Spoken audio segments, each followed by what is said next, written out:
income inequality, wealth inequality. You've talked about the earned income tax credit.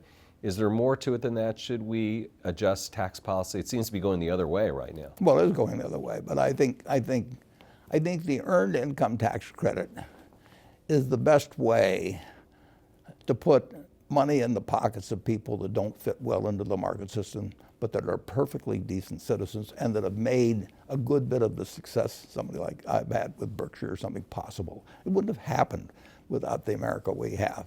And if you go back 200 years and we're all working on, 80% of us are working on farms. The person that's the best at that, working on that farm, whatever it may be, is worth maybe twice the ones that's the worst. You know? I mean, that's the difference between super talent and no talent in the farm economy, picking cotton or whatever it may be. Now, if you're the best middleweight fighter in the world, you know, you may get $20 or $30 million. And if you are just a good citizen, raise nice kids, help in the neighborhood and everything else, but you don't have market-related skills, you'd be good on that farm still. And you would be earning something comparable to most of the people around you. But you don't have something now that as it gets more and more specialized, and it's going to continue to get more specialized. You want two things for that person. You want them to have a decent life. I mean, they live in a country with 60,000 of GDP per person. You want them to have a decent life, and they can.